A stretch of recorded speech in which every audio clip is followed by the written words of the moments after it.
Today's episode is with Alison McPherson. Alison, as well as being an elite runner herself, is also a running coach with her company Rhythm Run. She's just launched a new endurance fuel to the market, Dig Deep Endurance Fuel, with the aim of removing the use of single-use plastics within the running space. Now, if you live locally to the Bow Valley, you can buy these at Ski/Run Uphill in Canmore. Alternatively, if you do not, I will add a link in this episode's description as to where you can buy them online. It was a pleasure to speak with Alison to get her thoughts on the current state of affairs in running, as well as to learn some tricks that she uses to keep her athletes goal-focused on race day. Now, as always, a big thank you to those of you who already subscribed to the podcast, and to those of you who are new here and want to support the show, the best way to do so is by subscribing. Now on to the episode. Can you give me like a brief outline of Rhythm Run and Dig Deep as well? Yeah, absolutely. So Rhythm Run Coaching is my coaching business. I coach athletes on the road and the trail, kind of all distances. It's basically all online. So I have about half of the athletes that I coach are here in the Bow Valley, and then half are elsewhere, a lot in other places in Alberta or BC, or spread out all around Canada. And yeah, people come to me with, big running goals in mind, and they need help kind of structuring their training plan and help with nutrition and, just putting in specific workouts to meet their goal race. And, everyone has different backgrounds. Some people are looking for like high performance times in the marathon, whereas other people are looking to complete their first 20K trail race, and everything kind of in between. So, I work with a variety of athletes in that capacity. I've been coaching for about 6 years, but Rhythm Run Coaching was born about 2 years ago. So it just kind of, my coaching journey kind of naturally grew, I guess, and evolved into what is now Rhythm Run Coaching. I guess that's Rhythm Run Coaching in a nutshell. And then Dig Deep Endurance Fuel is a company that I just launched, I think about a week or two ago. I co-founded the company with my dad, and it's an endurance fuel product, and we have made the first ever dissolvable carbohydrate stick. And our goal was to eliminate or reduce all single-use packaging in the sports nutrition industry. So currently, people will use gels when they're running for longer than 90 minutes or whatever to replenish their glycogen stores, and that is an essential thing for endurance sport. But most of the methods to consume these carbohydrates are in single-use packages. So not only is that very unenvironmentally friendly, but it also creates all this sticky garbage that you have in your pockets all the time. Even if you try to put the garbage in your pockets, inevitably, sometimes you accidentally litter or it falls out of your pocket or whatever. And so, we were trying to create something that could kind of close that gap in the market. And so we've created these dissolvable carbohydrate sticks that essentially you pre-mix with water in a small flask before you go on your run. And then you could fit about like 3 sticks in one small flask, which would be the equivalent of like 3 gels, but you just have one flask. So depending on your fueling needs, you can really customize your amount of carbohydrates, the consistency of the product, how much sodium you have, because some flavors have electrolyte blends as well. So it's really customizable. No scoops, no funnels, no sticky powders, no sticky garbage, no garbage at all. So it's been a long journey to launch, but as I mentioned, we did just recently launch, and it's been a very exciting journey, and hoping to continue to grow that over the next while. It's been fun so far. So the bar itself, so am I right in understanding that it's like a bar and you just put it into water and it dissolves, and then that is it? Exactly, yeah. So if you imagine like a box of sidewalk chalk, it kind of looks like that. Okay. And then you just put it in your flask. You can add as much water as you want. Like, it really doesn't take much water to dissolve. But if you prefer to have it in a more dilute concentration, you could add more water and have it in a bigger water bottle, that type of thing. So it is pretty customizable as well. And would the amount of water you put in is that just personal preference with regards to if you want a strong tasting one, you put in less. If you want it more diluted, as you're saying, you just put in more water? Yeah, exactly. Nice. Personal preference, depending on your fueling needs or kind of what your gut can handle. For example, like if I go on a long run, I would put 3 in a very small flask and kind of has that as like my gel. And so, you take one big slurp and it's like, boom, that's 20 grams of carbs down the hatch pretty easily. But then I'll also have like a soft flask that's 500 milliliters, and I'll just have 1 stick in there. So that's like more my hydration mix that also has a little bit of carbs. So I kind of use them in both ways. And so, yeah, it's just totally personal preference, based on, how long you're going out for, what other stuff you might be using, what your fueling needs are, that type of thing. Mm-hmm. And how did that idea come to you? Yeah, great question. I started making my own gels back in 2020, during COVID. I had time, like a lot of other people, time at home. So I was just kind of experimenting and, I wanted to make something that tasted better, that was more environmentally friendly, and ultimately that was cheaper. So at the time I was experimenting with a sweet potato puree base. And my dad was like, "Oh, this is cool. Like we should make this into a business," because my dad is an entrepreneur.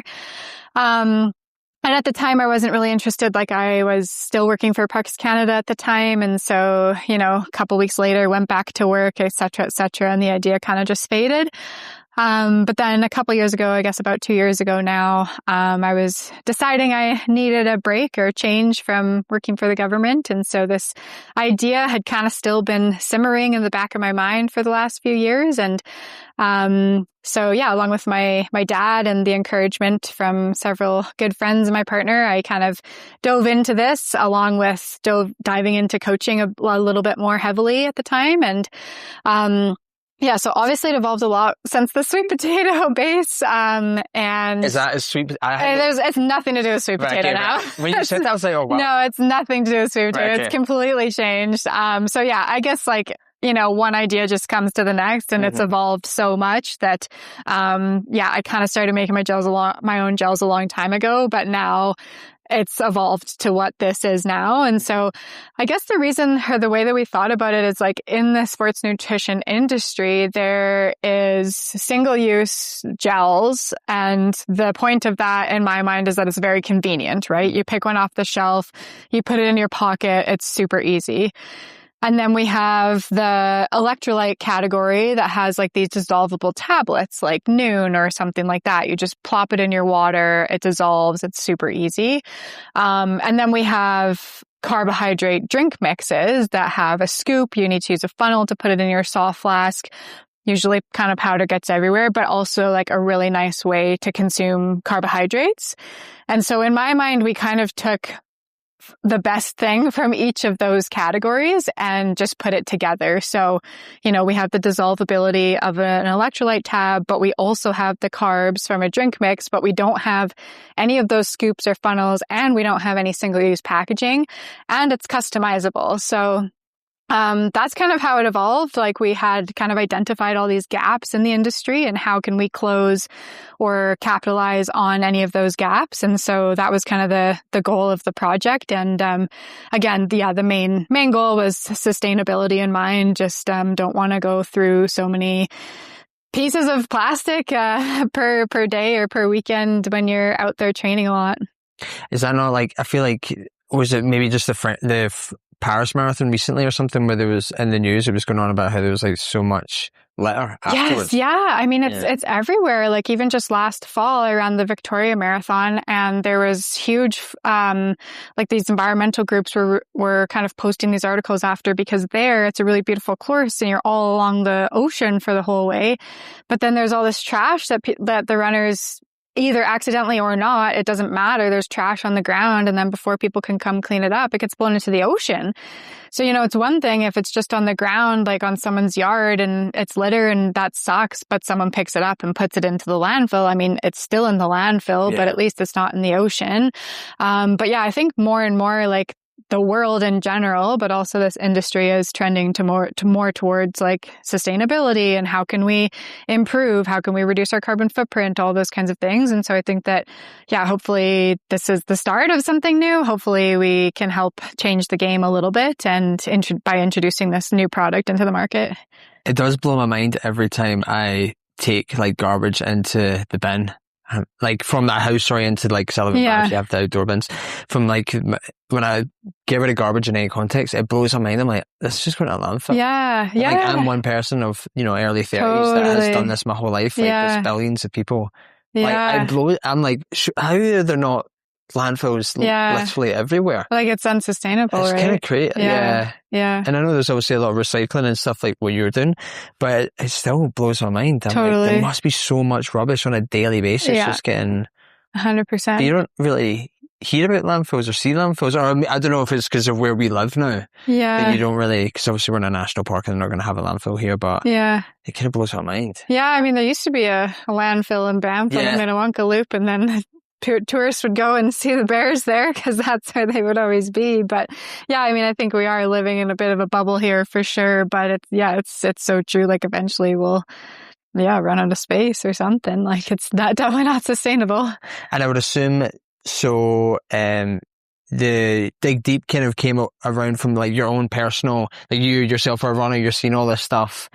And it kind of like comes from that. Yeah, exactly. Yeah. I mean, I personally identified those gaps gaps and struggles that I was experiencing on a weekly basis on my long run. And so, I was annoyed by using the funnels and the scoops because powder blew everywhere and my whole kitchen was always sticky. And I was annoyed by like all coming home from a long run and you have all this garbage and, you're lucky if it does stay in your pocket and then you can throw it in the garbage, but still it's just like everything's sticky. And like, to your point, it's so much garbage. And I just felt like it was unnecessary. And, I mean, obviously participating in these events and is a privilege in and of itself. And when you are kind of pushing yourself, it is, essential, quote unquote, to have these carbohydrates. Again, it's a privilege to be able to do this. But I was like, well, it just feels wrong in a way if you're like out there in the mountains in the backcountry experiencing this like pristine nature and beauty, but then you're just like,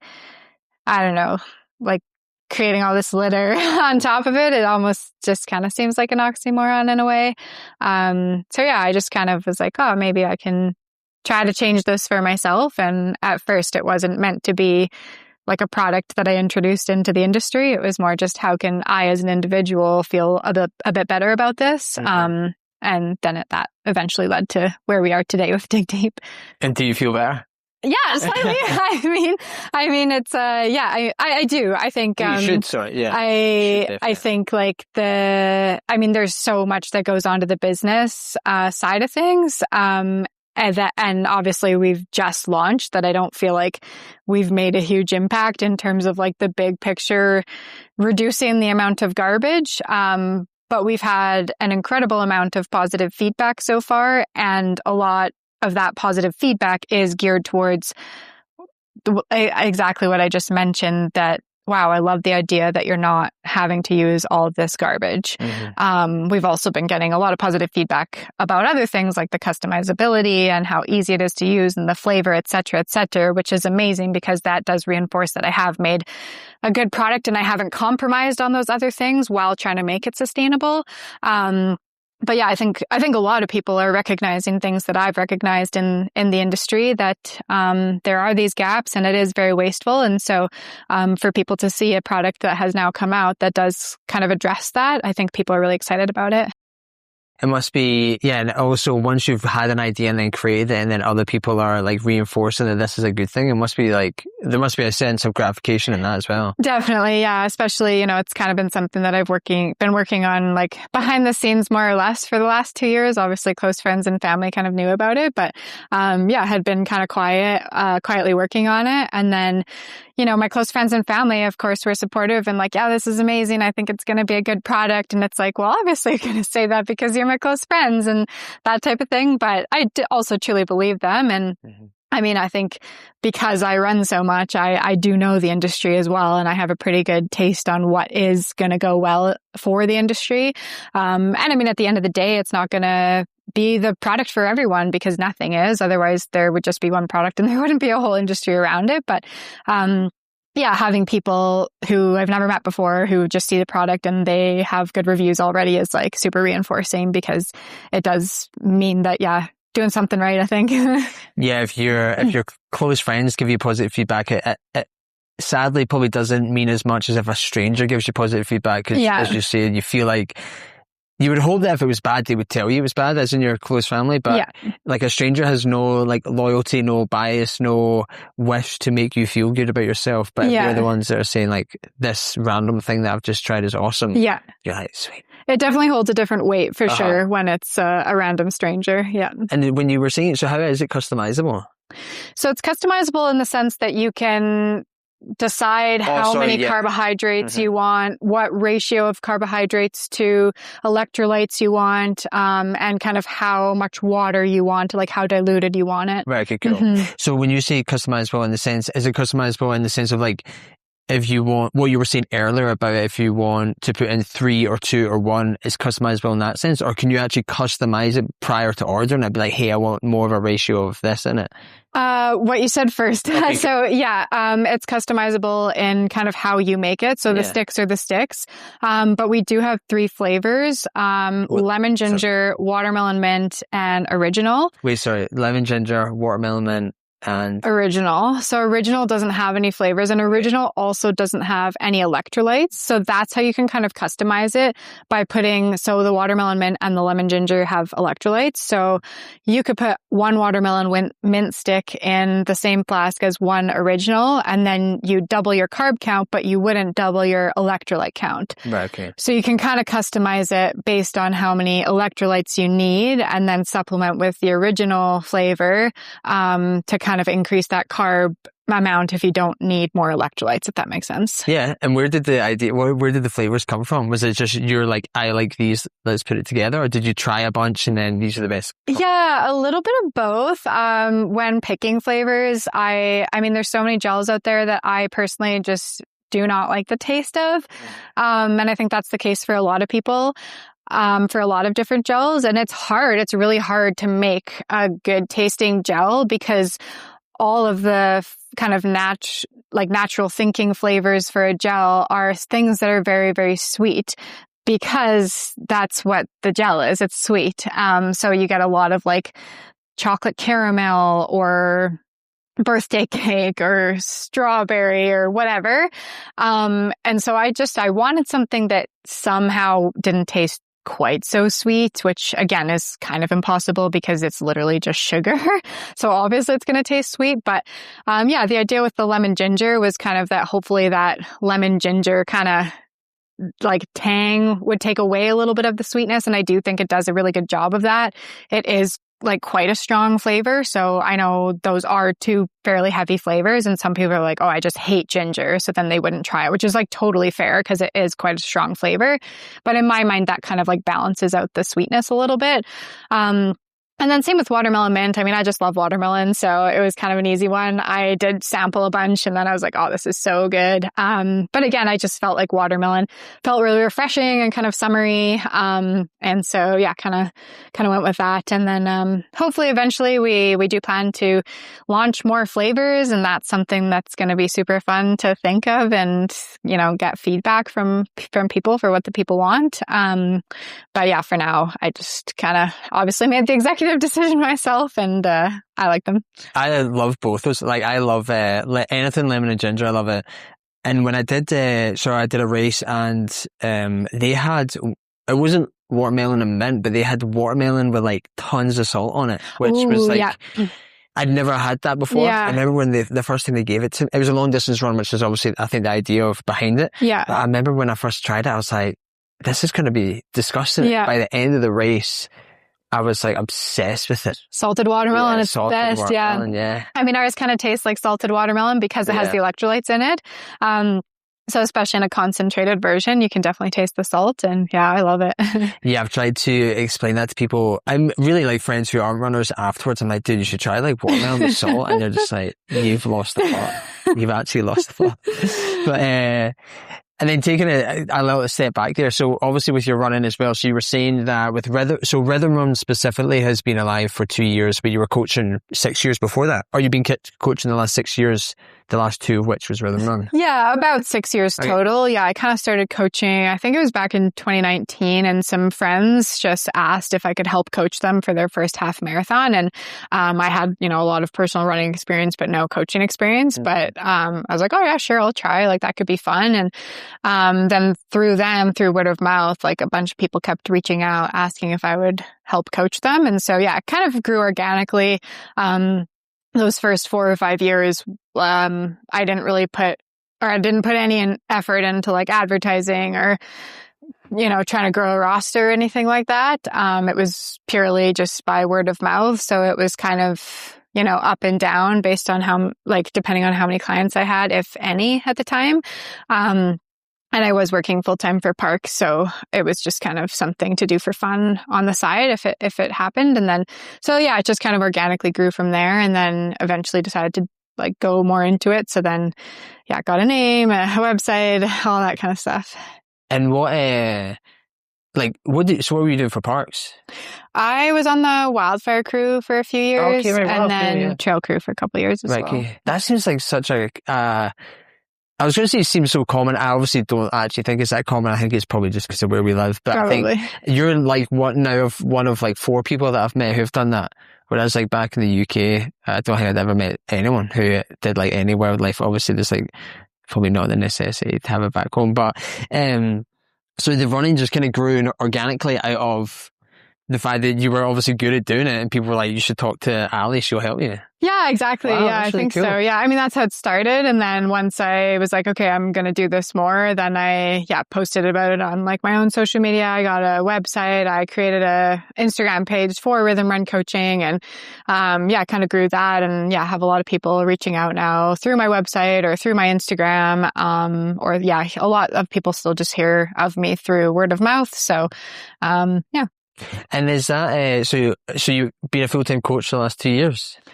Yes, while working on developing Dig Deep, but obviously that hasn't provided income. So, Rhythm Run is, been the job. And like, because of the fact that you said that you were just doing it on the side and you were just like, let's see where it goes. Like, how does it feel now to kind of look back and be like, this thing that I was just doing for a side hustle now is your main thing? Yeah, it's pretty cool. It's definitely rewarding. And coaching, it's interesting to compare like the coaching business versus Dig Deep business, because coaching is like you advertise, you get a client, you get paid. It's like so fast. It's so linear. It's so simple. Whereas Dig Deep is like so many years of like all these things, and still you don't know where it's going to go. Like there's just so much more risk involved.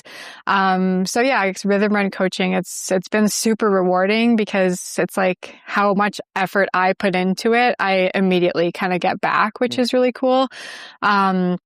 I'm really grateful for how it kind of grew organically, because I never felt like it was forced. Like I never felt like I was forcing myself to research certain things, or I never felt like I was forcing myself to, just like be in a position that I didn't want to be, because it was all just really organic. And then by the time I kind of officially launched Rhythm Run coaching, I felt like I had so many processes down and a bunch of things dialed that I had kind of been figuring out over the last couple of years without really knowing it, or without really knowing where it would lead to. But then when I kind of more went for it with Rhythm Run coaching, I just felt really confident by that time, which was a nice feeling to have.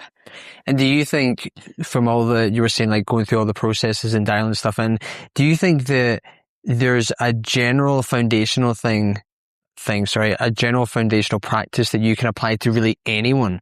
Or do you think that every single person you have to come in with like a completely new approach, but perhaps you've just seen it before and you're like, okay, I've done that, I've had this kind of client? Yeah, good question. I mean, the programs that I deliver are completely customized and individualized. There's a lot of foundational principles in running that do apply to everyone. But everyone's training plan looks completely different. But the foundations, like the principles, are all the same. What are those principles, if you're comfortable? Yeah, I mean, I guess, things like a mix of easy runs and hard runs, and truly running your easy runs easy and slowly increasing your mileage, and only having your long run like a certain percentage of your weekly mileage, those kinds of things. And so it's like, no matter where you're at in your running journey, no one is going to run a high intensity workout 5 days a week, right? Like, even high performance athletes are going to only do 1 to 2 or whatever workouts per week, with the rest just easy runs. And it's the same thing if someone's just starting out. Mostly it's going to be easy runs with just a few kind of higher intensity days sprinkled in the mix. And same thing, like everyone increases their mileage in a slow progression to prevent injuries. And whether that starts from running 10K a week or 100K a week, you're still not going to increase by 30, 40, 50% each week, right? It's just going to be a gradual percentage-based increase depending on where you start. So kind of principles like that just apply to everyone, but in a different way based on where they're at in their journey. So I was going to ask you, I've got a question and then I'll tell you what I've got a question and then I'll tell you what I like, the context of it in my mind. And you kind of alluded to it just there, which was, so the question is, what do you think is the most misunderstood thing? What is the thing that people misunderstand the most about progressing long term? And my simple idea of it, and I'll take out injuries, say you have like an injury-free life, is kind of what you were saying there, where like you start off easy 1 year, then the next year like you run more and you run like faster, and then you literally just keep doing that verbatim until you get to the age where your like body starts to, you've passed your prime and you kind of slowly come down. But is it as simple as like you just year on year build on the distance, the time, the speed, the this and the that? Or is it more nuanced than that? I mean, to an extent, yes. And again, I think that it depends. Everything depends, but it depends on where you're at in your running journey. But in essence, eventually, you're going to increase your volume and you're going to increase your intensity. But you're not necessarily going to increase the number of days per week that you do intensity. So the speed at which you do those higher intensity sessions is probably, hopefully, going to increase. The weekly volume is probably going to be able to increase. And the easy runs might increase, but they're probably not going to increase. Well, they're definitely not going to increase at the same rate that the higher intensity sessions increase. And they're probably going to plateau as well. So, for example, I've been running for almost 2 decades and my easy run pace has barely changed, but my race times, my race results continue to improve year after year. And so that's just based on building volume over decades, and being able to push myself harder in those interval sessions, the quality sessions per week, and balancing those out with easy runs. But I'm not going harder or faster on the easy runs. Like, an easy run is easy, and that's the point of it. So why wouldn't, so in my simple mind, if you were like getting better year on year and your harder runs you're getting like just quicker and faster and longer, why wouldn't your easy runs also bump up just as a natural kind of side effect of like you're operating at like a higher intensity more comfortably? Would that not raise your baseline a little bit? Yeah, I guess I didn't explain it well enough in my previous answer, but they definitely will. Okay. But I would say that they would plateau sooner than your higher intensity sessions. Right, okay. And they might not increase at quite the same rate. And so again, that just really depends on where you're at in your running journey. Like, someone who's brand new to running, everything is going to increase exponentially quite quickly, but also everything is going to eventually plateau. And I think that those that easy run pace is going to kind of begin to plateau sooner than the higher intensity pace. But you're right. The easy run paces definitely get easier. But over like a long period of time, they're probably not going to continue to always get faster, if that makes sense. Yeah, no, it does. Yeah, I guess also as well, because like easy, by nature, like if you are having an easy run, you're purposely not trying the same intensity as like those higher runs. So it's going to probably like, you would hate it if your easy run then became like quite a hard. Yeah, exactly. Session. Yeah. Like, I thought this was supposed to be easy. Now. Yeah. So what do you think is like when you get to that point where, so someone is progressing, like what do you think once you get to that point where they're plateauing, what do you think people misunderstand about that plateau? Because are they, especially if someone's new and they're just like constantly like getting better and better and better, do you think they get to a point where they're like, why am I not like still like PBing every run? Yeah, I definitely think that that's something that people struggle with sometimes because, if you do start out and you have like this exponential growth, it's not going to continue to go like that. And so, I mean, sometimes people just decide that they want to do a different sport if they're not going to continue to improve at the rate that they were before. But some people just keep fighting for it, or some people just don't care as much about the PBs, the times or whatever. I think it's really like individualized, based on what people want to get out of running, if that makes sense. Yeah. Do you think that like a lot of coaching, is a lot of people managing as well? A little bit. I think I try to be the type of coach that doesn't people manage. Like I'm a coach and I'm really good at providing expert level training plans. But I'm not there to hold anyone's hand, and I'm not there to manage people. And I think some coaches are like that to their athletes, and that's great. And I'm not saying I'm not this like personable person. Like I love just chit-chatting with my athletes, and some of them I get to become good friends with, which is super cool. Like I do love the relationships and the dynamic that it creates. But I would say my coaching style is not necessarily like texting someone multiple times a day, like, why haven't you done your run or whatever? And some people need that. They need, like, that's why they have a coach, is to get those reminders on a daily basis. Whereas I prefer to coach people that are kind of a bit more self-directed. They just want like the plan and to help them perform at their highest level. There's a lot of different styles of coaching and a lot of different types of coach. And I think that's why it's cool that there are so many coaches out there, because there's also so many athletes out there, and just finding the right coach-athlete relationship is really clutch to anyone's performance, no matter what type of coach you want. Yeah, because I would assume that some people, because you are a coach, well, you've just obviously made the good point there that you're like a running coach. Like, I think some people would find it hard to not let it bleed into like, hey, what do you think about, like say that they start like, if I eat this meal, like would this affect my training? You're like, well, I'm not necessarily here to like tell you how to like meal prep for your coming week. It'd be hard to like not have that bleed into, that relationship a little bit. Yeah, a little bit. I think I'm pretty good at creating those boundaries, and I'm totally happy to answer any questions that people have, especially if it does relate to training in any shape or form. And like nutrition does for sure. But I always preface that with like, well, I'm not a dietitian, but this is my personal experience. Like this is what I would recommend.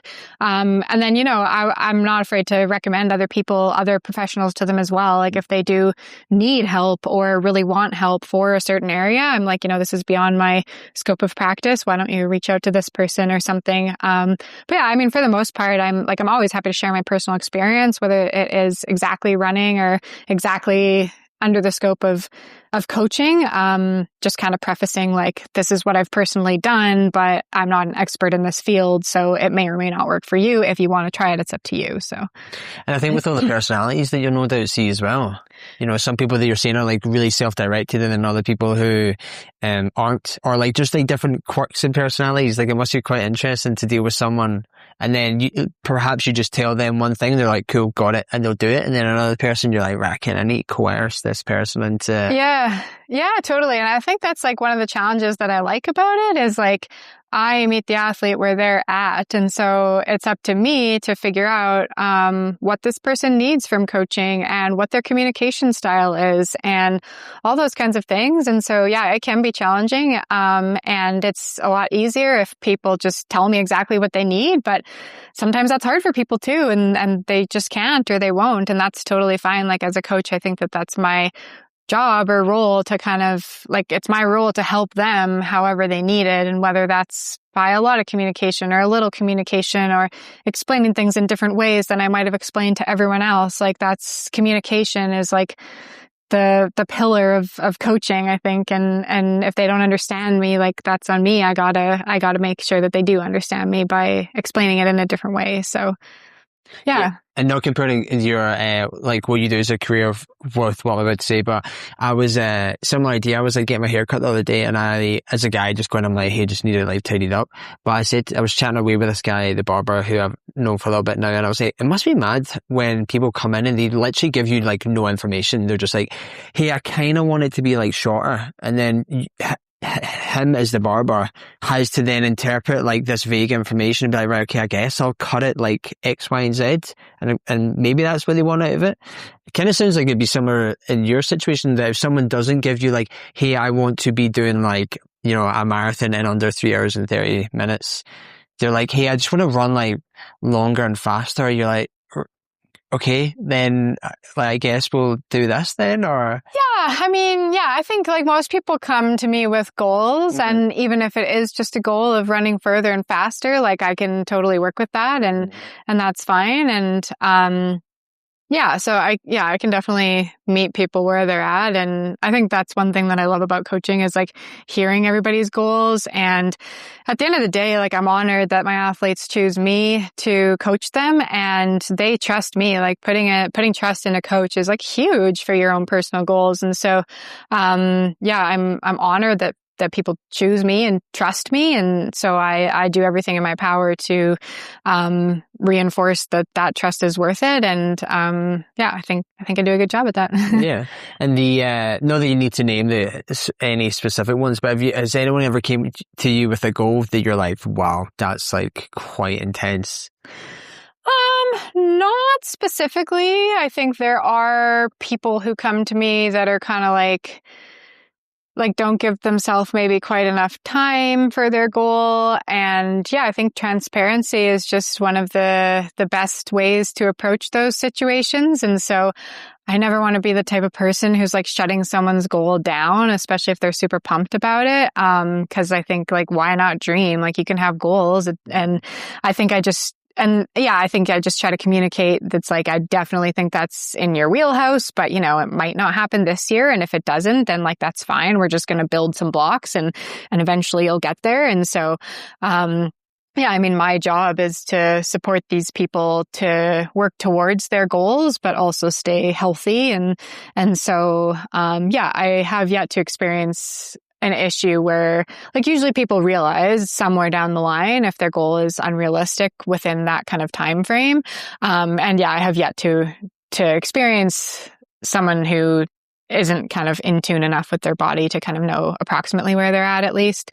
And then on the flip side of things, like I am fairly diverse in my experience in running and therefore coaching. But if someone came to me with a specific goal that I felt like was outside of my area of expertise, I would have no problem referring them to another coach, whether it's like, you know, a multi-day backpacking or fast packing kind of trip. There's another coach in town who does a lot of those and I've never done that. So I could probably try, but also this guy might just be a better fit for you. So yeah, the way I always start, the process with the athletes is by doing a free meet and greet call and we just kind of chit chat and see if we'd be a good fit for each other. And so again, at that time, like if I don't think that their goals is something that I can truly help them with, then I would just try to refer them to people who I think could do a better job than me.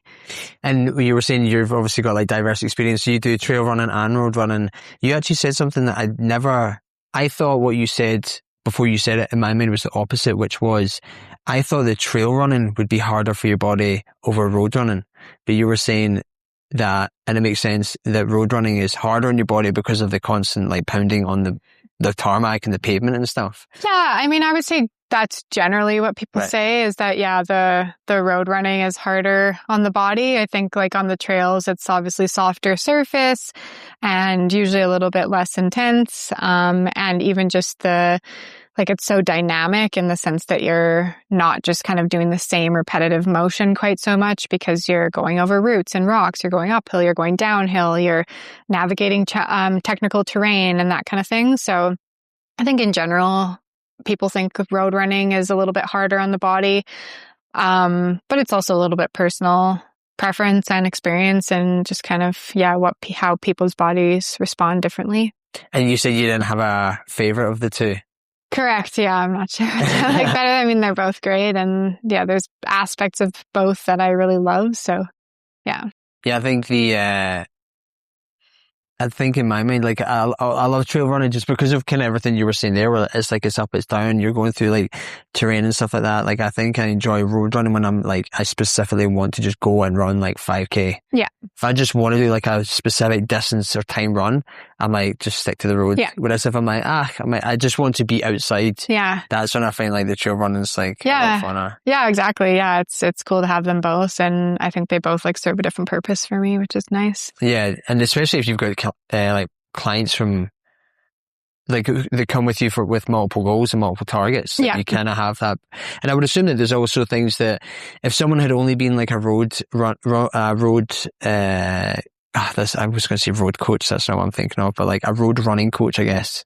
And they'd never like dabbled in trail running. Like I would assume that there's things in trail running that would complement road running and vice versa. Absolutely. Yeah. They definitely help each other. And I mean, at the end of the day, fitness is fitness. So they definitely help each other. And, I think it's nice for the body to switch it up as well. You get slightly different stimuli for them depending on what kind of races you're training for. And even just mentally, it's really nice to switch it up. So I think doing a mix is great. If you can. And when it comes to coaching, do you think, which is harder for people, consistency or intensity? I would say consistency, probably. Like, I think a lot of the athletes that I work with, they really like the workouts. I mean, you get that runner's high when you're pushing yourself and going hard. And it can be really rewarding to see nice numbers on the watch at the end of a hard interval session. And I think sometimes people just undervalue the easy runs a little bit. And they're like, oh, if I skip a run this week, like it'll be an easy run type of thing. But like, that's everything. That's what's holding it together is the easy runs.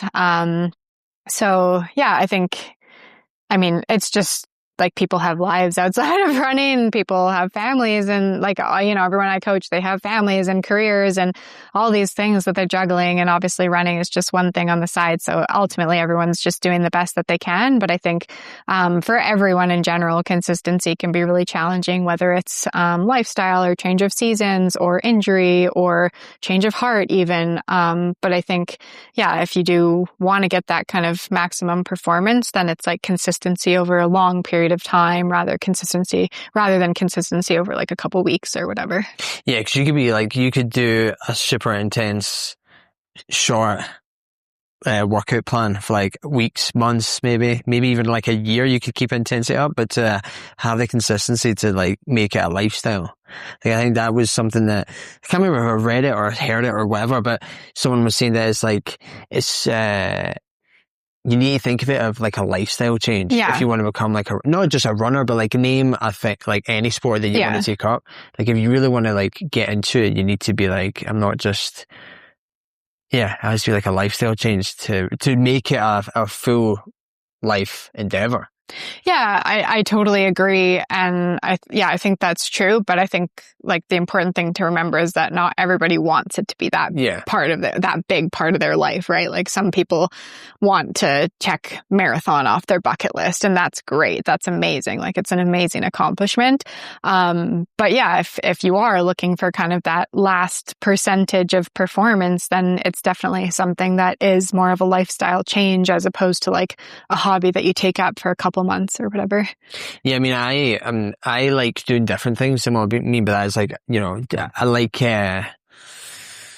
Well, like I did triathlon and then I did like long distance running and then I did like long distance swimming. And I am one of these people where like I quite like doing something and then changing to something else. Like, obviously it just suits my personality. Yeah. I think it just stops me from being perhaps like complacent. Totally. Like, Yeah. Even just bored really. Yeah. And I think a lot of people are like that, especially living in the Bow Valley here. Like there's just so many amazing activities to participate in. And so a lot of people just prefer to mix it up, which is like totally awesome as well. Yeah, and I think as well, like, I was actually talking about this to my girlfriend, where like running is such a fundamental thing that you can use in so many different sports. So we were chatting about, there was this guy running up we were walking up the hill and he was running in front of us. And it's hard to kind of explain, but like, I mean, you'll most likely get that. Effectively, like his right foot was kind of like tilted when he was landing. Like his right foot was like sticking out to the right as he landed. And I was like, that's like, like, it obviously was just a bad running technique. The guy may not have been a runner, he may have just been like a guy out for a casual run, so I wasn't going to like stop him and tell him. But my point to my girlfriend was like, we then got on the conversation about it, and I was saying how like, you know, you could like do rugby, soccer, gymnastics, you know, field hockey, like name a like basketball or something, and they all have running in them. Like if you are able to incorporate like a good running style, it like can bleed into so many different things. Yeah. Yeah. And I think like as an adult, running appeals to a lot of people because you don't have as much access to those team sports potentially. Like I grew up playing a lot of team sports in school, but then I was also running, and then post school running was obviously just the easiest and most natural to continue because you could just do it by yourself. You didn't need that team. Yeah, I think with running as well, like, as you say, it's so accessible, like, you just need shoes and then you can go out and run. You don't need a gym membership. You don't even need to, like, we already kind of alluded to, like, it doesn't matter if it's road or trail, like, you can just, I mean, I'm trying to have an environment that you can run in, probably perhaps like the dead of winter here. And even then you get some people who are like, I'm going running. Yeah. But it is such like an accessible thing. Like totally. Yeah. You can go anywhere at any time, basically. Yeah. And do you think when you're,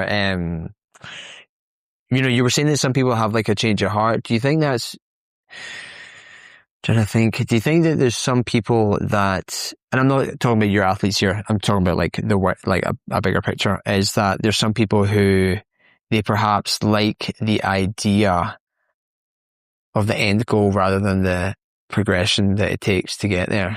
Definitely. Yeah, I think so. Like, especially in this day and age with social media and Instagram, like, it looks amazing to cross the finish line of a marathon, and it is amazing, but it's a lot of work that goes into that. And I think maybe some people don't really realize that, which is like totally fine and fair as well. Social media definitely skews perceptions of a lot of things, but yeah, I think that could be said for a lot of different things in life, that you like the idea of something more than putting in the actual work to get there. But on the flip side of it, I think that it makes it that much more rewarding for people who do it, because like it is a lot of work. Yeah, almost like when I've done things, so just say the Ironman, for example, like, the end goal wasn't even, at the end of it, in hindsight, I can obviously see this, like doing it and getting the medal and whatever, that at the end wasn't even, for me, was the best part about it. The best part about it was the journey. The journey. Yeah. Sorry. Was the journey, because now when I was on the journey, it sucked because it was really hard. So I'm not saying that as if like I was having the time of my life. Like I was probably hating my life most of the time. But you know, when I look back on it, the progression that you make within it, there was numerous PBs and like goals I never thought I could do. Yeah. Like while just training for the thing. Yeah. So by the time I actually did the thing itself, I was like, yeah, this is awesome. Like this was the goal. I want to get the medal, blah, blah, blah. But I was like, it's actually a very small part of like what in hindsight was the whole journey that I enjoyed. Yeah. And I think that's the case for a lot of people as well. I think you do have like two very different categories there. And I think there's lots of people in both categories. And, like myself included, if I never raced again, I would still run every day. Like I just love it. It's a part of my routine and it's a part of, just who I am. And, so I would always run whether there's races or not. I love racing and I think it's super fun, but I don't need the races to motivate me to get out the door every day. Yeah, I think, what do you like, taking away, like obviously your job, What, on like a super simple level, like what does running give? Like, why do you run? Why do you run?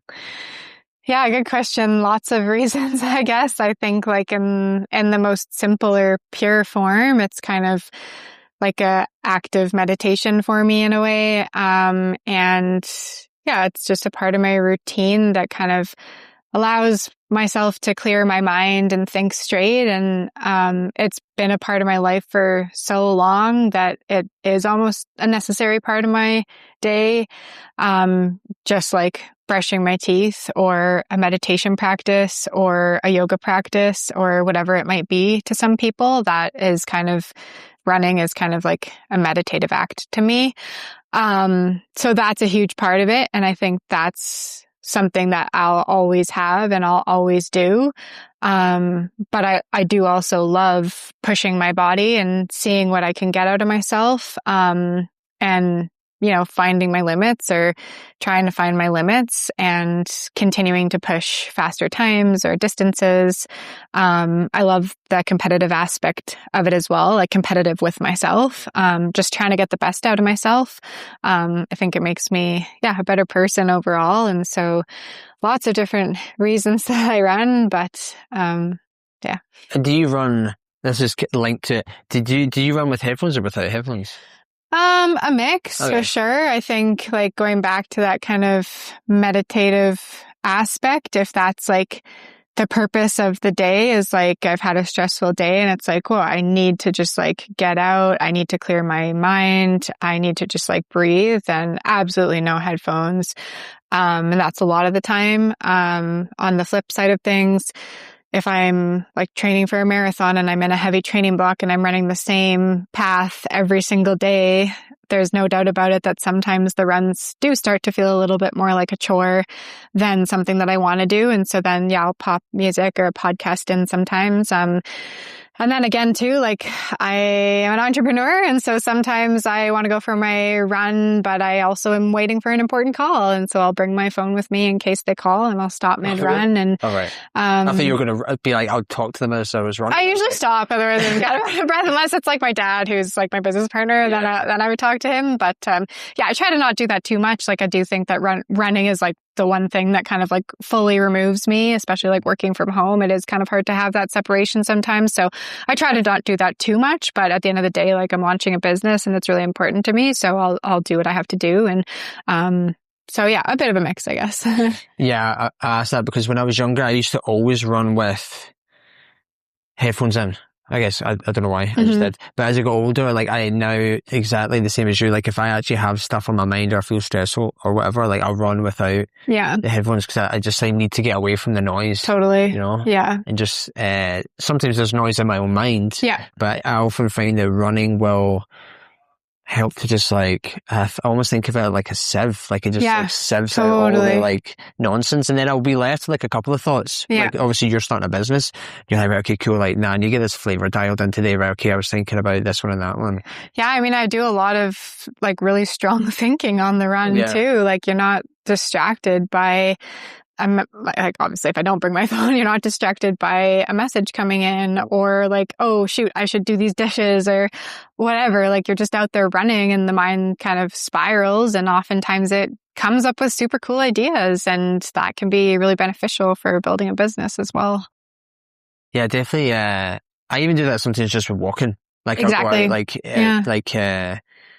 Because I find, again, it's the same thing. I mean, it's just, I weirdly actually find perhaps walking even slightly more because, like, I think because it's slowed down. Yeah, I agree. So I think when you're running, you're kind of, obviously you're going faster, staying the obvious there. Yeah. But I don't know why, but for whatever reason, like, I feel like when I'm walking, I don't feel like I'm in a rush. So it just like brings everything right down. Yeah, no, I agree for sure. I mean, I think it's something probably to do with like the elevated heart rate. It's natural that you're kind of like buzzing a little bit more, but walking I definitely think is like a great time to process things as well.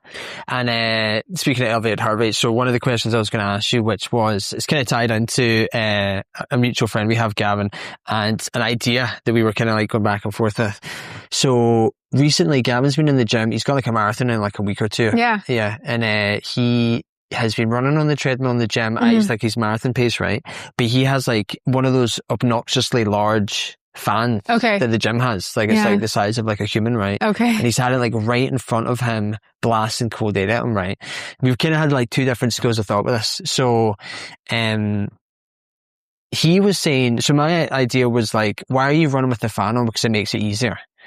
But he was saying that the fan does make it easier, but it can keep his heart rate at like a more elevated. He can keep his heart rate elevated for longer, which is actually better for him in the training. Whereas I was kind of like of the, I guess, maybe old school mentality where I was like, yeah, but it should be harder. Like, you should take the fan away so that like you're having to like keep that. You're having to suffer more. Yeah. Whether that's right or wrong. Do you have an opinion on if like one school of thought is like right or wrong, or if there's just like different times where like one can apply and the other one? Yeah, I think they're both valid, but I think what you said at the end there, that like there's different times for both. And, yeah, I think like for Gavin, who's chasing fast times in the marathon, you want to optimize those quality sessions where you're trying to get good workouts and hit specific paces. And if you can make that slightly easier for yourself, like why not? But then on the flip side of things, like if you do kind of throw extra stresses at your body, like heat training or running in a hot gym without a fan, that kind of gives you other adaptations as well that can be beneficial in the long run. But I think at the end of the day, it's just all a balancing act. And if you're constantly running in this hot gym, then it's kind of like you're running your easy runs too fast or whatever. Like you're putting too much effort out in these runs, and then you're not going to recover quick enough. And then you're just going to kind of be digging yourself into this hole. So I think it's all a balancing act. Like I don't think there's one right or wrong way. Like if it was really hot and humid in the gym without the fan, you know, potentially you could negate that by just going slightly slower. But then sometimes mentally it's like, well, I went slower. Like, am I ready to run this faster pace outside for my marathon? So I think like if you can make it easier for yourself to bring that confidence up, that's huge. But there's also, there's a time and place for it all. I don't know if that answered your question. No, I think it did, yeah, because I was just thinking there how I think especially when you're getting to something, and it can be like it can be anything, but let's just say Gavin's like marathon thing, race, is I noticed that when I was doing a race a couple of years ago, like it got to a point where, see, the last couple of weeks, I was literally doing anything that like mentality wise was like, even if it was a placebo that I knew was a placebo, I was like, I'm doing it. Oh yeah. You know, I got like the calf socks, I got like, I got a lighter bag, I got, you know, a name, honestly, anything that you could possibly do. And I was doing it because it was like, at that point, I think at that point, I'd done all the training. Like I knew I'd done the training. I still didn't know if I could do the thing, like the race itself. And I was doing all these little things because I was like, I want to trick actually, I didn't think about this at the time, but I was like, just trying to build the confidence in my mentality, I guess is what I'm trying to say here. And do you think that if you know that you've put in the training, like someone like Gavin, who's obviously super fit, would you say that the mental side of it also can play equally as important a role as just being like, I've done the training, it's good? Because you could do the training and have no confidence, and then once you get tired in the race, you might be like, oh, like, no, I can't do it. Whereas you could probably do like even less training, but if you're like overconfident, you could probably like push through that discomfort in the race. Yeah, I would say the mental side of it is, like you said, equal, if not more important than the physical side of it. Mental training is huge, and having confidence is huge, and believing in yourself is huge. Like, I definitely do a lot of mental training for myself, a lot of visualization, and a lot of like practice to bring my confidence up. And a lot of that confidence does come from her, like, say, for example, hitting certain paces in workouts or whatever. So it's definitely like they work in tandem together. But I do think that the mental aspect of it can make or break your performance. It's huge for sure. And I think it's sometimes often underrated how important that is.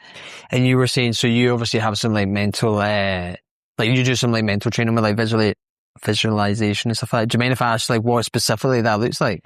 Yeah, for sure. I mean, yeah. Not necessarily what you're telling yourself, but like, you know, what the, like, if it, like, what is it really, I guess? Yeah, no, yeah, for sure. Like, I would say when I have a big race coming up, like typically multiple times per day, I'll close my eyes and visualize my race. And so I generally focus on all of the positive things that I want to happen and how I want the race to go.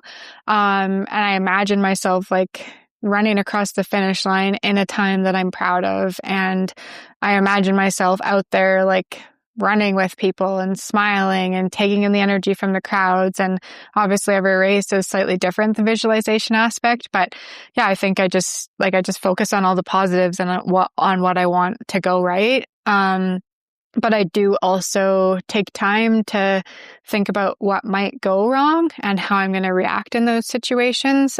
Because usually in a long endurance event, something goes wrong, whether you like drop a gel or you don't get enough water or you start cramping or your shoelace comes untied. I try to think of all the possible things that could go wrong and how I'm going to react to those in the moment so that I don't just spiral and derail my total race. And so that I have a plan in place. So for example, like if I drop a gel, am I going to go back and get it or am I just going to keep going? Like, what am I going to do? And in the race, I don't want to have to think about that and go back and forth about what I should do because that takes not only extra time, but also extra mental energy. And so I just try to be as prepared as I can with those types of things and making sure that those things that might go wrong don't derail my race. Yeah, it makes total sense. You're just like going through every eventuality so that if and when they come up, you're not like exhausting yourself. Yeah. Being like, oh, shall I, shan't I, should I? Yeah. And I was kind of thinking about what you were saying before that with regards to the visualization. So question and then like my experience, did you find that diminished when you crossed the finish line at all? The reason I'm saying that is because I did the same thing when I was, again, this Ironman I would think about it. It's quite funny. Like if you can picture like winter in Scotland, like it's raining, I'm in like this tin shed in our garden where I'd set up like my bike on a turbo trainer is what I call it. I don't know if like the thing you put your bike on so you can just spin it in the same place. It's like pissing rain outside. I'm in this like I had like a little light, like it's like there's like a lawnmower and it's full of junk and stuff. And anyway, I would visualize like in this little dark shed in my dad's house, mum and dad's house, like crossing the finish line of the Ironman. And honestly, it'd get me like really emotional. Yeah. Like, and I wouldn't say I'm an emotional person. In the training, like countless times, I'd be like, imagine crossing the finish line and how you'd feel, blah, blah. And I would really tear up. Like, honestly, I'd get like in this, you know, and then open my eyes and be like, this is ludicrous. I'm in this like tin shed. But anyway, I remember when the race came and I actually did it.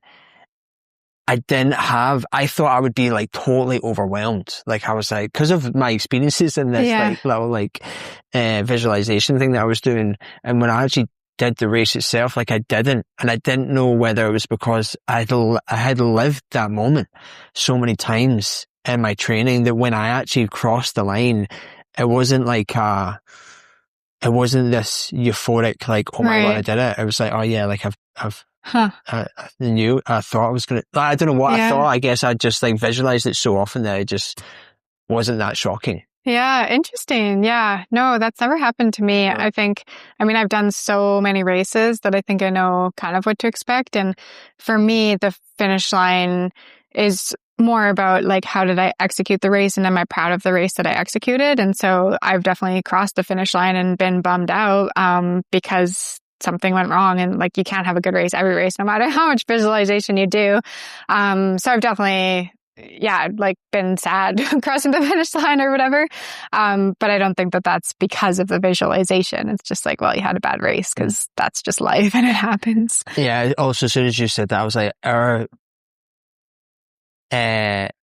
you and I are probably at like way different levels going into these races. So I mean, and I know you'll be probably really nice about it, but I mean, in the sense of like me finishing the race is like my goal. Whereas like you are like, I want to do really well in this race. So I think it's probably perhaps the same, like maybe slightly different. Like if I finish it, I'm just like, sweet. Yeah. I actually couldn't care what the time was. I think everyone has different goals, right? Yeah. And anyone can be happy or sad if they didn't get their goal. And it just means something different to every person, whether it's a specific time or whether it's finishing or whether, like, I've even had goals for myself that's like, just like stay positive or whatever. And if I went down on myself in the middle of the race and found it hard to get back, then I'm bummed because I didn't hit my goal of like staying positive the whole race or whatever. So it doesn't necessarily need to be a time, but I try to have like a variety of goals that I kind of try to achieve, at least some of them on any given race. And then, yeah. And you'll go, like, regardless of the race, you'll always have like a variety of goals. Yeah. Yeah. Oh, wow. Yeah. And do you have ones that you're like always trying to hit? Like, are you always trying to be like, I want to be super positive this whole race? Or does it change every single time? Yeah, I would say they change just based on the race and based on what the goals are. Like in road, my first couple goals are time based. And then the last goal is something along the lines of, have fun or stay positive or, like in Boston, just like high five as many kids as you can or something like that. Was that a goal yet? Yeah. I mean, there's always that because then, and I tell my athletes this too, who I coach, and that like I always say have like 4 goals, like A, B, C, D or something. And that D goal, I always tell them, and myself included, is not relating to any time. Because then if you're just having a really bad race, at least you can still achieve that D goal. And yes, it's not your A, B, or C goal, but it's still a goal and you can still achieve it no matter how well or poorly the race is going. Like if your race is going really bad, but your D goal was to cross the finish line with a smile on your face, you can still do that no matter what. And so, I always have a variety of goals, and just really depends on the race, like road versus trail. But I do try to have one that's not really like related to performance. Yeah, that's really cool. I never thought of that, how that would be such a useful tool to have. Because also if like, say you're halfway through the race and the first ABC goals have not been achieved, you'll be like, well, at least I've done D. And then that might give you enough motivation to keep going. And then, I've actually just hit the B goal. Yeah, exactly. Like it's still a goal. Yeah, it's still a goal. So, yeah. And with the, so jumping back to like my kind of like archaic mentality of like, just like go harder without the fan. Do you think that people push too hard in training? Like that's a common mistake that people make? Sometimes, yeah. I mean, I feel like I don't necessarily see that firsthand a ton, but I do feel like that's plastered over the internet lately. But I think that's like unfair to jump to conclusions from the internet because you don't know the full story. I mean, some people do. But I also think that if you're trying to get this like maximum performance out of yourself, like you are balancing a very fine line, and sometimes you might accidentally tip on the other side, but you won't know until you've tipped over. And whether that's injury or burnout or sickness or whatever, like it's the nature of pushing your body. You are balancing off quite a fine line there. And with that balance, so you're someone who say, obviously, like I was seeing on your website and stuff, like you obviously like have a high value of balancing like the training and the life and stuff like that. But you also are someone who competes at like quite a high level, and you just kind of alluded to there that it is a thin line, and sometimes you fall over the other side, I guess, if that makes sense. And how do you most of the time manage to have them live side by side? And what I mean by side by side is like you have the balanced approach as well as competing at like a super high level. Yeah, I think that goes naturally based on when my goal races are. And so like if I'm training for a marathon that's really important to me, for example, I know that these, 12 weeks or whatever that kind of buildup is going to be slightly unbalanced in the sense that I'm going to be putting more of my energy into running and less energy into other things, like maybe hanging out with friends or whatever, because I'm going to be very tired and I'm going to want to eat at home healthy food. But it's for those 12 weeks. And then after that race, like I kind of maybe balance on the other side, and I'll have a few extra nights out with friends or whatever it might be to kind of just fill the cup in the other department.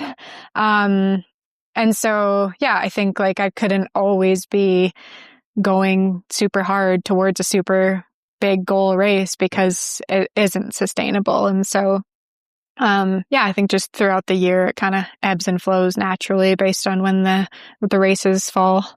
Yeah, I heard David Goggins say that, I know, classic to come up in a running podcast, but he was saying that, it's okay to be obsessed for a while, like to achieve like true greatness. And greatness, I don't mean greatness as in being like the world's longest distance runner or whatever, but like greatness to you in the race that you're doing. He was like, it's okay to be obsessed with that for a while. Yeah. You know? Like to be unbalanced as you alluded to there, like perfectly acceptable if it's in, a short period of time in search of a goal. Yeah. Like, I think, is that kind of the balance that you just accept that? You're like, there's going to be a time where like, I will be obsessed with this goal and, I'm okay with that. And then I will like balance back to, as you were saying, like having more nights out with friends and stuff. Yeah. For me, that's how I find a lot of balance. I think, everyone finds it slightly different. Like some people need more balance within the short period of time, and per week they need that balance, and that's totally fine as well. Like everyone finds balance in different ways. But yeah, I think for me, like I am really invested in my own running goals, and they are just personal goals. Like it's just running. Nobody cares how fast or slow I run at the end of the day, but it is really important to me. And so I'm okay making certain sacrifices at certain times of the year to pursue my own goals. And then personally, I find that balances out at other times of the year when I'm not working towards a big goal. And do you enjoy those points in time when it's like unbalanced? Like sorry to immediately answer the question. Like I can actually quite like those moments where it's unbalanced. Like I like when I'm like fully locked into something. Like I like the dedication that I guess I like the person that is like disciplined enough to be able to stick with this and go with it.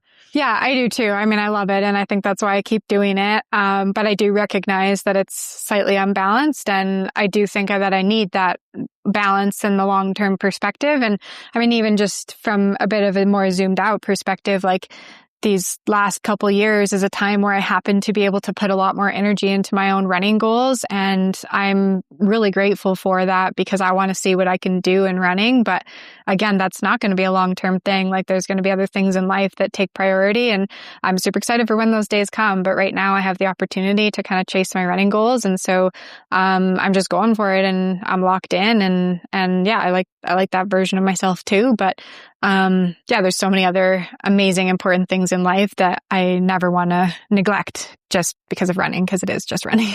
Yeah, and I think, do you think that, what's the word?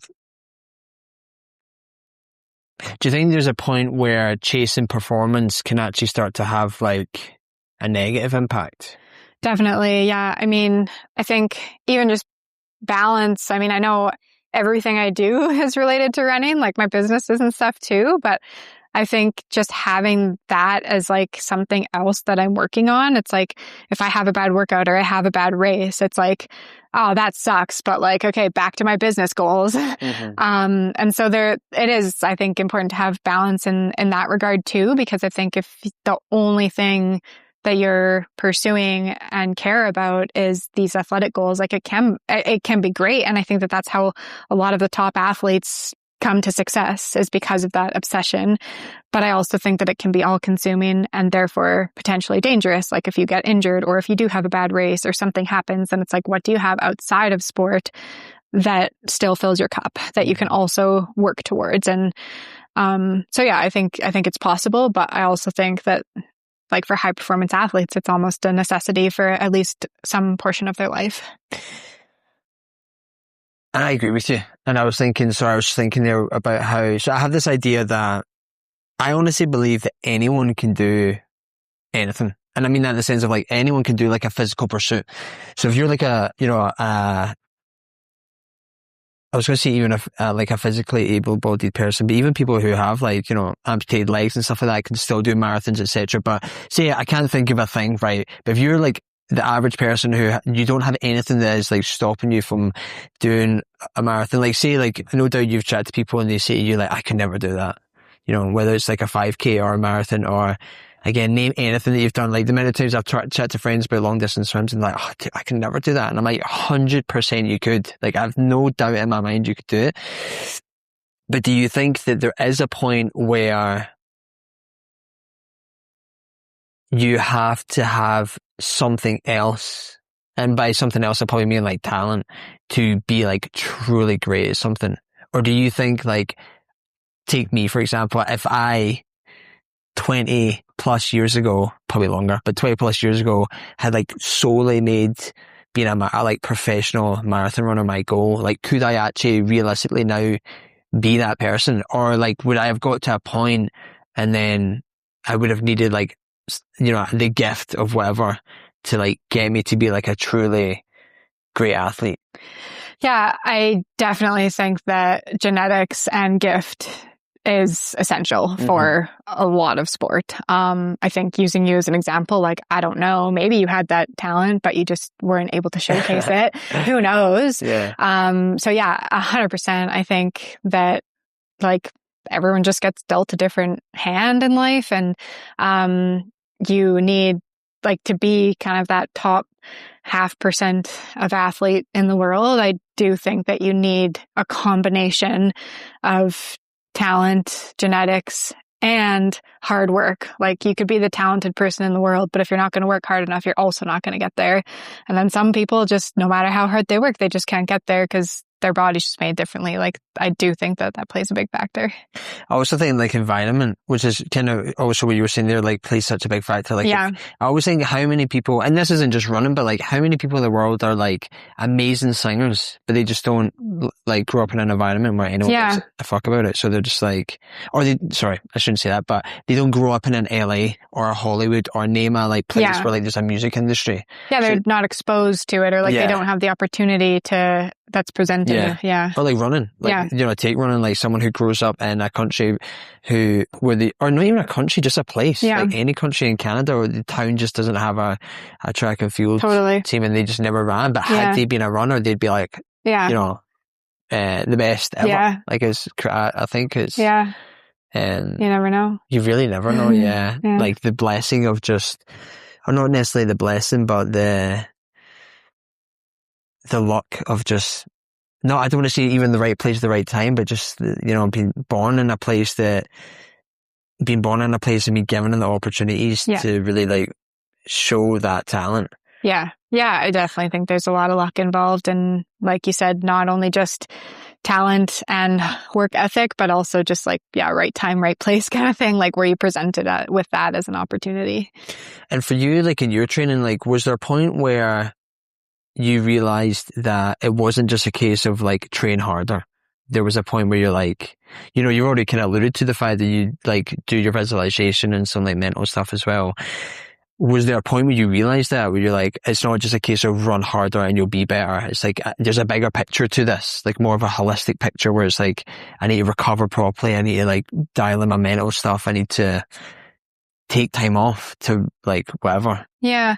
I don't think that there was one specific point, but I do think that it's something that's evolved and continues to evolve over the years. And that's in part for me just getting more experience as a runner and a person, but also in part due to more research coming out and like showing the effects of certain things and different recovery techniques or different carbohydrate intakes, like fueling your body properly. There's just more and more studies that show different things. And so I think, it's something that continues to evolve, and I continue to do a lot of research on and continue to do a lot of experimentation on myself as well. And so I'm always trying to improve myself. Is there one thing that like has drastically changed since we were kids? Like, is there one thing that when we were kids, people were like, you need to do this, and like now you're like, the research has changed and it's like, definitely don't do this thing? I feel like there's lots. I don't know if I could pick like the top one, but I think recently the research on fueling has been kind of the biggest like revolutionary thing that we're living in. And like, you know, a couple decades ago or a decade ago, fueling was a thing in the marathon, but it wasn't like the main thing. Whereas now it's like the hot topic and you need to like fuel like almost as much as possible kind of thing. So, you know, a decade ago, it was maybe like, oh yeah, take like 1 gel an hour and you'll be fine. That's like, you know, 20, 25 grams of carbs an hour. And now it's like minimum 60 to 90 grams of carbs an hour. And everyone's like, some people are doing like 120 grams of carbs an hour. And it's like the hot topic of runners. It's like, ooh, how many grams of carbs do you have per hour? And it's like, I mean, maybe not quite that much, but it's definitely like, that's definitely something that has drastically changed and improved. And I think that that is also one reason why we continue to see records fall, because like there's just more studies that show, oh, you should fuel more, and then people are feeling more and then they can perform better. And so yeah, I think that's probably one of the biggest things. Like my first marathon, I ate like 3 jubes and like a couple sips of water. So I've definitely come a long way since then. I don't know, maybe I was just missing out. But I also think that like with social media and just like how much information is easily, readily available for everyone. Like, I mean, there's pros and cons to that for sure, but it does make it a lot easier. Like when I started running, I was like getting information from my mom who had like read stuff in a magazine. Like that's how we learned to run basically. So, yeah, I think I would say, yeah, probably fueling is like the biggest change. And then obviously because you're so like, I mean, your life is running. I just mean with regards to like your job and stuff. Do you see like trends coming into running? Oh yeah. You're just like, what?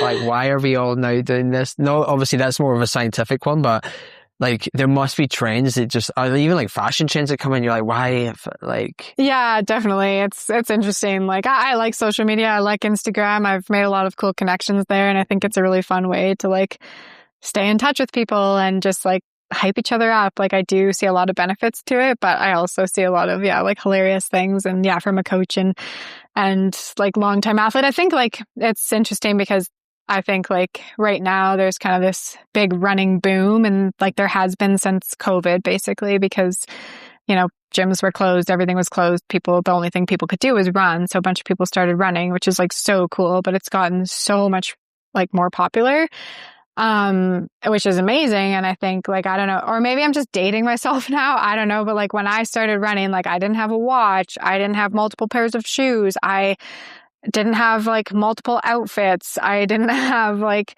any of the gadgets. And like, it truly was just this thing that you like chuck on a pair of shoes and go out the door. Whereas now, yeah, there's all these things that you quote unquote need. And like, I have a lot of them now because it's fun, but I don't think they're necessary. And like, I think a lot of people who have more recently started running, whether it's because they kind of jumped on the bandwagon during COVID, or whether it's just because they're younger and started running, you know, they didn't experience what it was like to run before you had this GPS watch, or they didn't experience what it was like to run before social media, or before you had to bring your phone with you. Like I never ran with my phone because I didn't have a phone when I started running. And again, like pros and cons to all of these. Like I'm not dissing any of these things. Like I said, I have and do like a lot of them, or most of them. Like they're fun for sure, but it's definitely interesting to see the evolution over the years.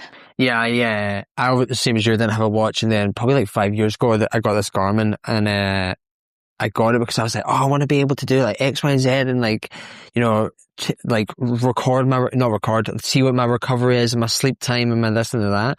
And see, honestly, like, see now, like I do record them, but I'm literally just like, I barely half the time even look back and like the stats that all my fancy watch can now tell me. I'm like, just like, yeah, it's kind of sweet being able to tell the time. But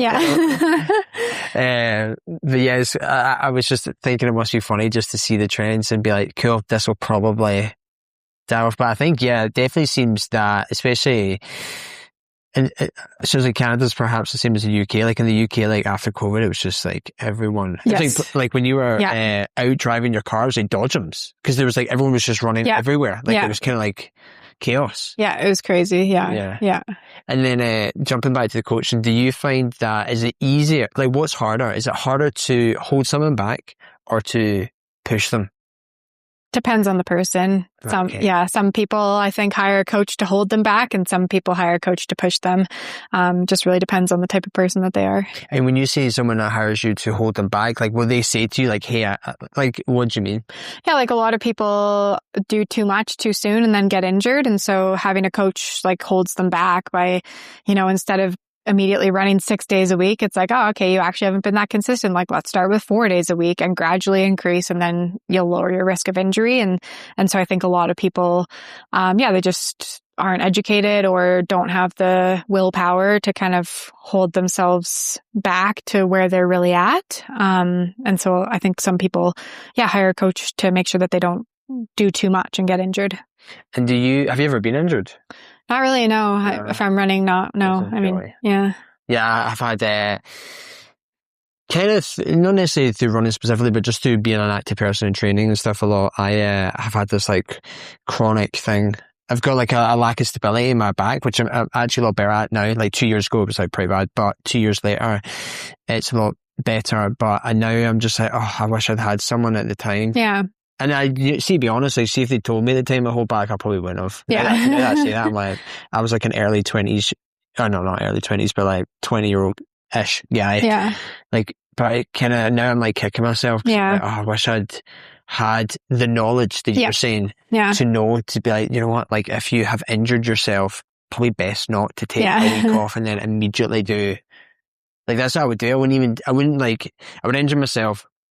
And then it wasn't like I would take like any time. I would take like enough time off that it wasn't like agony. Yeah. And then I would go back to doing like the same intensity of workout. Yeah. Like I never, like now when I take time off, I'll usually take like a week of just like, say I've like gone on a holiday, whatever, like the first week back, I'm like just getting outside. Yeah. It's like my thing. Easing into it. Yeah. Yeah. And it's just like, I wish that I had known the injuries are, if you manage them properly, like they don't have to be what mine has panned out to be, which is now this like, I honestly thought I'd never be that guy that's like, my back. And, like anytime I talk to someone, I'm like, and then I think with the, we were kind of chatting about it a little bit with regards to goals and stuff like that. And I'm probably projecting a little bit here, but do you find that sometimes when you're training people and they have goals and stuff, you see that it's not necessarily like they're perhaps like chasing something like deeper than just the marathon? Yeah, for sure. I think like you asked me earlier, like, why do I run? And I have a multitude of answers. And I think that that's the case for everyone. And sometimes, it's, to escape the busyness of their life or to prove to themselves they can do it, or whatever it is. And so, I think everyone runs for a different reason. And sometimes athletes share all those reasons with me and sometimes they don't, and that's fine. But I think it's multifaceted for most people. Have you seen, like, when you've been training someone, like you have seen that you're like, this is more than just like running to you, like just from the way that they've perhaps like something that they've said or the way that they've acted, you're like, nah, this is like, you're perhaps looking for like a more, what am I trying to get at here is like the running serves as like it's like them proving that to themselves that they can do this thing that they perhaps didn't think they could do, or they could be this person that they didn't think they could be. And that the running is just like the journey to like realize this. Yeah, I mean, I think like quite often athletes tell me like, wow, I never thought I could run this fast, or whoa, I didn't think I'd ever be able to do this, or like, whoa, I'm so proud of myself. And yeah, that's like the most rewarding thing in the world to hear, because I was a small part of that journey and I was, I helped them get there. And to see someone like build that confidence in themselves is so amazing. And that they get to, that they share that with me is like super cool. It must be like very, cool, but also like incredibly like, talking about, obviously like taking it back to that dig deep thing and, your product that you're bringing out, like you were doing it for a reason, because you had this like meaning of wanting to, you were seeing the issue with like the single reuse plastics and be like, this needs to change. And you obviously have like a thing within you that you want to change that, and then seeing people like acknowledge that it was a good thing. And like the gratification that you get from that. It must also be with the coaching like a similar thing as well, when like people are saying like, oh, I've never done this thing before. I never thought I could do this thing. And you're like, wow, like this thing that I've decided to do, which is to be a running coach, has had this like impact on these other people. Like that must be quite amazing like feeling for you. It is. Yeah, it is. And like I said before, like I'm truly honored that these athletes choose me to be their coach, and I'm very invested in their goals and I'm very invested in their progress. And, so yeah, when they say things like that to me, it's really rewarding. And is it hard, so you were talking about getting invested, like, is it hard at times to be more invested than the person themselves? Like, have you found that, like, you've had a athlete where you're like, you've realized you're like, I actually think I'm more invested than they are, and having to be like, I think I'm pretty good at drawing that boundary, and but I do think that it does work simultaneously. And like, yeah, if people are super, super invested in their goals and they communicate that to me effectively, then I'm also super invested in their goals. Mm-hmm. But I think the opposite goes as well. Like, I think I just try to kind of match them where they're at, you know, and, I recognize that, like, for some people, it's not that they don't want it to be a big part of their goal, or that they don't want it to be like an important thing, but it's maybe they just don't have the capacity to have it take over that much of their life. And that's totally fine too. Like, I'm still invested in them. I'm still going to give them a great program. But I'm not going to like force them to take this. Like, I don't want it to be a chore because I'm like, oh, you have to like reach this level of dedication or whatever. Like, I do just try to match them where they're at and help them get where they want to get. Yeah, because I was just thinking there, like, if I had a coach and their energy levels were perhaps way more than mine, I think I'm the kind of person where I'm like, I'd rather you were same as me. Yeah, totally. I don't think I would like react well to someone who's like, let's go. Yeah. I know that's probably some people need that. Yeah, they need totally. someone whose energy levels are higher to supplement perhaps their low ones, but I think I'd prefer someone who's like chill. Yeah, I do really try to match them where they're at, but you're right in that some people maybe want more, and that's great. Like, go find another coach, I guess. Like I said before, like, there's so many coaches out there, and you just kind of have to find the person that's the best fit for you. And then, so obviously in our day and age, there is technology, right? And, you know, we were kind of chatting a lot in the last little bit about, like, you know, you dealing with people and connecting with people and getting gratification, or just like even what you just said there about like matching energy levels with like coaches and athletes. You know, given the 21st century and the use of, like, say, ChatGPT, or name any of these other like AI kind of assisted things, have you noticed, or I guess what's your like bigger thoughts or your own thoughts on like AI, people supplementing coaching with like AI? Yeah, I mean, supplementing is an interesting word. I think, like, I have had people, like, I'll tell them one thing and then they like double check with ChatGPT or whatever, or AI, and then they come back to me and they're like, well, this is what AI told me. I'm like, do you want me to coach you, or do you want AI to coach you? Like, I don't want you to second guess me because of what AI said. And like, I am personally confident enough in my coaching and my abilities and my reasoning that, like, I don't need that. And I'm just confident that what I'm doing is right. I'm not saying I'm always right. I'm definitely open to feedback. And I use AI in certain instances as well. But I think, like, yeah, if people want to supplement their coaching by asking AI, I would rather not compete with AI in that context. And I would rather that, they just use AI by itself or find another coach that works a bit better for them. But I think like that's not really an issue a ton. Like, I think, most people want to coach because they want that human interaction and they want that like personal reinforcement by an actual person. And if they don't want that, then they probably would just go to AI and ask them to create a training plan for them, and it would be fine to an extent. But I do think that you get a ton more value out of a human coach than an AI coach. If you don't mind me asking, like, what do you think? I agree with you, by the way, sorry, just to say that, but like, what do you think? Like, is more, like, what more value do you get, do you think? Yeah, I think there's a ton, and by having an actual conversation with a person, you can tell how they're feeling and you can adapt the plan as needed. And so for an AI plan, like depending on what it is, like if you miss a day because you're sick or your kids get sick or whatever, AI might just kind of tell you like, I'll just jump on the plan tomorrow. But like AI can't really see those trends or like, why did you miss that workout? Or why have all your runs been getting slower? Like, are you pushing too hard?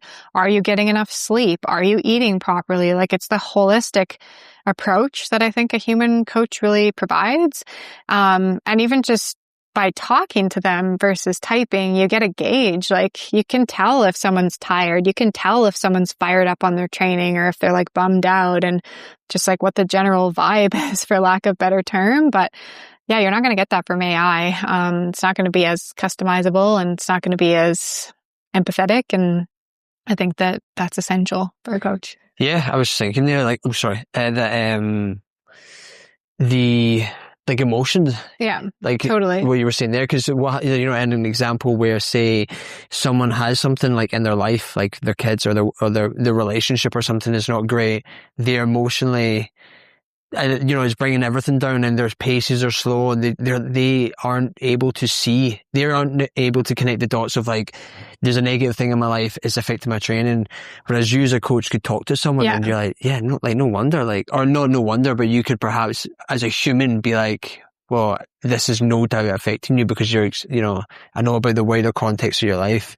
Whereas the person with the AI coach isn't perhaps going to be able to see that clearly, to be like, yes, I'm actually having a terrible time in a relationship, and see the connection that that's after your training. Yeah, I mean, stress is stress, and your body can only handle so much. So at some point, if you're too stressed, whether it's like physical or mental, it's something in your life is going to give. And I think that's a lot easier for a human to recognize and adapt accordingly. Yeah, because I think in like a perfect world, if if everything's fine and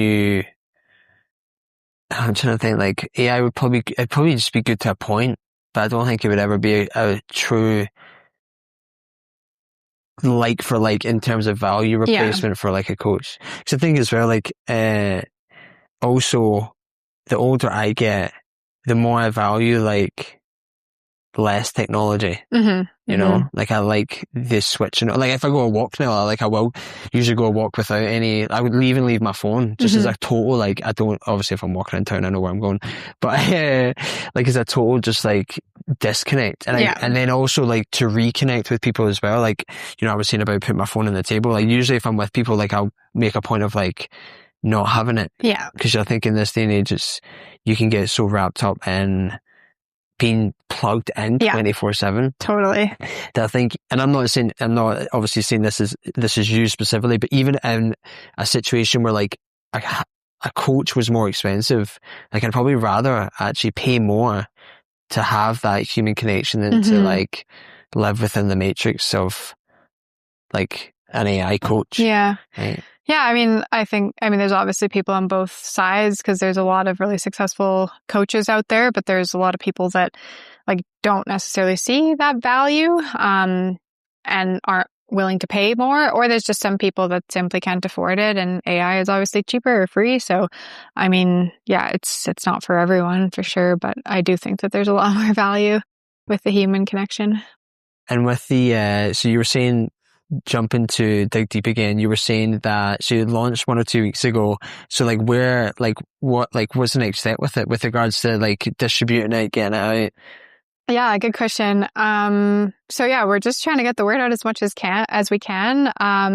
We are available at 2 retail stores, Ski Up Hill in town here and Big Sky Runco in Winnipeg.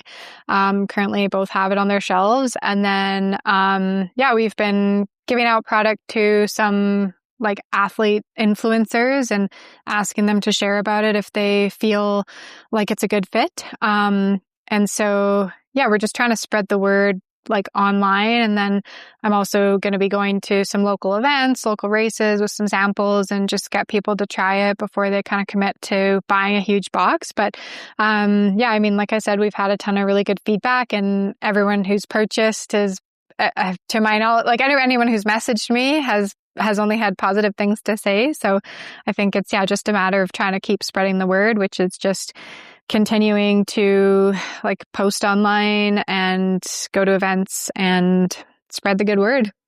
And how do you find like going the whole balancing? How are you finding like balancing the development of your nutrition thing with coaching? Has that been like a bit of a mix or? Yeah, a little bit. I mean, I'm pretty dialed in my coaching processes by now. And, I mean, it's really busy with Dig Deep, but I still can create my own schedule. And so, I just kind of got to prioritize things and make sure that I make time for it all. And I can definitely do that. Like there's, certain times when I meet with athletes or update their training plan, that's like, well, I just have to do this by this day. Like there's no ifs, ands, or buts about it. And Dig Deep is, super busy at times, but also pretty flexible. And so, And how involved is your dad with the like day-to-day running of it? Super involved. We're kind of in contact pretty much all day, every day. He's like more the business side of things, but we're in it together. He's, we make all the decisions together. We chat about everything together. Nice. That's really cool. Well, look, Alison, thank you so much for sitting down with me for so long. Like, I think it's very cool. One, I think the Dig Deep is very cool, making like an effort like that to actually see a problem and get rid of it. I think that's very cool. And also, like your ideas with coaching as well. Like, I think the mental side of stuff and seeing how you approach it with the visualization and be like, okay, cool. Like, I was actually doing that. That makes sense. So, like, I really appreciate you sitting down and chatting with me for so long about this and let me pick your brain. Yeah, thanks so much for having me. It's been a pleasure.